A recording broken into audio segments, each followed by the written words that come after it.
नमस्कार, good morning, सुप्रभात। एक नई सुबह की बेहतर शुरुआत के लिए मैं विपुल सिंह लेकर हाजिर हूं मनी मॉर्निंग का बुलेटिन, जो बचाता है आपका समय और आप तक पहुंचाता है आपसे जुड़ी हर जरूरी खबर। तो चलिए चाय की चुस्की और मनी 9 के पर्सनल फाइनेंस बुलेटिन के साथ करते हैं एक नए दिन की शुरुआत। दिल्ली में टू व्हीलर टैक्सी पर सुप्रीम कोर्ट ने लगाई रोक। सुप्रीम कोर्ट ने दिल्ली हाई कोर्ट के ऑर्डर पर लगाया स्टे। दिल्ली हाई कोर्ट ने नई एग्रीगेटर पॉलिसी के फाइनल ना होने तक बाइक टैक्सी को दी थी परिचालन की अनुमति। हाई कोर्ट के इस फैसले को आप सरकार ने सुप्रीम कोर्ट में दी थी चुनौती। सुप्रीम कोर्ट ने रैपिडो, उबर और ओला की बाइक टैक्सी को नहीं दी राहत। नई पॉलिसी के आने पर ही दिल्ली में अब खुल सकेगा बाइक टैक्सी का रास्ता। इधर पंजाब नेशनल बैंक ने शुरू की है IVR बेस्ड UPI 123 पे सर्विस। अब आप बिना इंटरनेट के भी किया जा सकता है UPI से भुगतान। फीचर फोन उपभोक्ता भी UPI 123 पे से कर सकेंगे ऑनलाइन भुगतान। पंजाब नेशनल बैंक बना UPI 123 पे सेवा शुरू करने वाला पहला सरकारी बैंक। इससे पहले IDFC first bank, city union bank और NSDL पेमेंट्स बैंक शुरू कर चुके हैं IVR बेस्ड UPI 123 पे सेवा। बैंकों में FD पर ब्याज दर घटने के बीच बजाज फाइनेंस दे रहा है फिक्स डिपॉजिट पर आकर्षक ब्याज। बजाज फाइनेंस फिक्स डिपॉजिट दे रहा है बैंकों से करीब 2% तक ज्यादा ब्याज।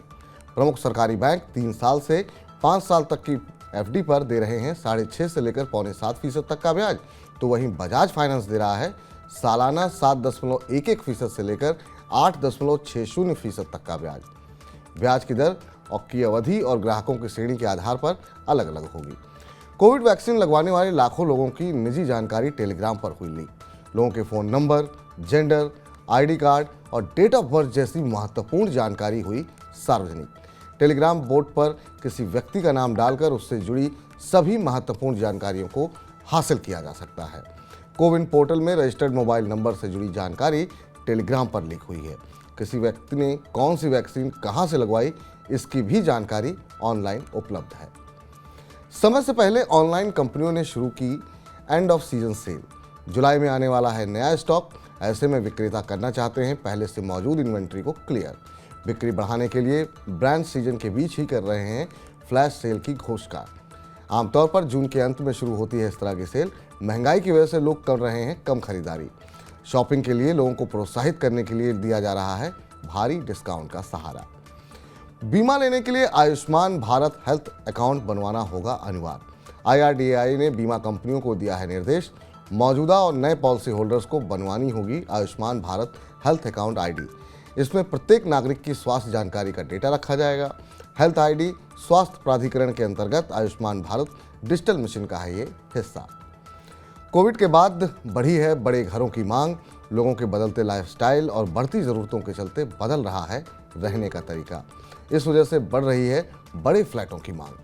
बिल्डर्स भी ग्राहकों की डिमांड को पूरा करने की कोशिश में लगे हुए हैं। देश के प्रमुख 7 शहरों में फ्लैटों के औसत आकार में हुई है 5% की बढ़ोतरी। फ्लैटों का औसत आकार बढ़कर हुआ है 1225 वर्ग फुट। एक साल पहले औसत आकार हुआ करता था 1170 वर्ग फुट। इधर पंजाब में महंगा हो गया है पेट्रोल और डीजल। राज्य सरकार ने ईंधन पर बढ़ाई है वैट की दर। राज्य में पेट्रोल हुआ 92 पैसे प्रति लीटर महंगा और डीजल के दाम में हुई 88 पैसे प्रति लीटर की बढ़ोतरी। पेट्रोल की खुदरा कीमत बढ़कर हुई 98 रुपये 95 पैसे प्रति लीटर। डीजल बिक रहा है अब 79 रुपये 25 पैसे लीटर। नई कीमतें 10-11 जून की मध्य रात्रि से लागू हो चुकी हैं। पंजाब में इस साल दूसरी बार बढ़ा है वैट। फरवरी में सरकार ने पेट्रोल और डीजल दोनों पर लगाया था 90 पैसे प्रति लीटर का उपकर। इधर सेबी ने स्कोर्स मंच के जरिए मई में किया है 2457 शिकायतों का निपटान। मई की शिकायत शुरुआत में 2904 शिकायतें थीं और मई महीने में सेबी को मिली हैं 2626 नई शिकायतें। कंपनियों और बाजार मध्यवर्तियों की मनमानी पर इससे लगाम लगेगी। सेबी ने 3 महीने से अधिक के समय से लंबित शिकायतों की जानकारी भी सार्वजनिक की है। उत्तर प्रदेश के सभी जिलों में क्रेता विक्रेता बैठक का आयोजन करेगा जिम पोर्टल। गवर्नमेंट मार्केट प्लेस उत्तर प्रदेश के सभी 75 जिलों में 12 जून से 31 अगस्त तक करेगा क्रेता विक्रेता बैठकों का आयोजन। इन बैठकों का उद्देश्य क्रेता विक्रेताओं के बीच जिम के कामकाज को लेकर समझ बढ़ाना है। भागीदारों को जिम की खूबियों, पंजीकरण प्रक्रियाओं और ऑनलाइन खरीद के विभिन्न अन्य पहलुओं के बारे में प्रशिक्षण दिया जाएगा। इधर खुदरा महंगाई दर में फिर आई है गिरावट। मई महीने के लिए खुदरा महंगाई दर घटकर हुई है 4.25%। अप्रैल में ये दर थी 4.70%। लगातार चौथे महीने में कम हुई है खुदरा महंगाई दर। आरबीआई ने 2023-24 के लिए खुदरा महंगाई दर 5.1% रहने का जताया है अनुमान। अप्रैल जून तिमाही में इसके 4.6% रहने का अनुमान है। खुदरा महंगाई दर घटने से आरबीआई अगली मौद्रिक समीक्षा बैठक में रेपो दर में कर सकता है कटौती। इधर बीते वित्त वर्ष में यूएई रहा भारत में चौथा सबसे बड़ा निवेशक। दोनों देशों के बीच पिछले साल मई में हुआ था एफटीए लागू। पिछले साल यूएई से भारत में एफडीआई सालाना आधार पर 3 गुना बढ़कर रहा 3.35 अरब डॉलर। एक साल पहले ये आंकड़ा था 1.03 अरब डॉलर। भारत में एफडीआई के लिहाज से वित्त वर्ष 2021-22 में 7वें स्थान पर था यूएई। 2022-23 में आया है चौथे स्थान पर।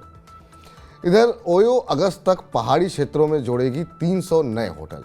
गर्मियों की छुट्टियों में हिल स्टेशन पर पर्यटकों की बढ़ती भीड़ के कारण कंपनी ने ये कदम उठाया है। उत्तर भारत में मनाली, मसूरी, नैनीताल, श्रीनगर, शिमला, डलहौजी, हरिद्वार में जोड़े जाएंगे नए होटल। दक्षिण में कंपनी ऊटी, मुन्नार और कोडाकनाल में जोड़ेगी नए होटल। पूर्वी भारत में गंगटोक, दार्जिलिंग और शिलोंग में भी जोड़े जाएंगे नए होटल। आज के बुलेटिन में बस इतना ही। अपने काम की ज़रूरी खबरें और महत्वपूर्ण खबरें देखने के लिए, समझने के लिए सब्सक्राइब करें हमारे यूट्यूब चैनल को और पर्सनल फाइनेंस से जुड़े खास कार्यक्रम देखने के लिए आप मनी9 ऐप को भी डाउनलोड ज़रूर कर लें। लेकिन आपको एक ज़रूरी सूचना बता दें कि हर रोज़ दोपहर 1 बजे हम आपके शेयर बाज़ार से जुड़ी हुई गुत्थियों को सुलझाते हैं और इस बार दोपहर 1 बजे हमारे साथ होंगी हमारी खास मेहमान आज Avni Bhatt ji, senior VP equity derivative research, GM financial की। तो आपके भी शेयरों से जुड़े हुए कोई सवाल हैं तो 9311121874 जो नंबर आपकी स्क्रीन पर दिखाई दे रहा है उस पर हमें व्हाट्सअप करके भेज दें। कौन से शेयर ले रखे हैं, किस भाव पे ले रखे हैं, कितने समय तक उसे होल्ड कर सकते हैं।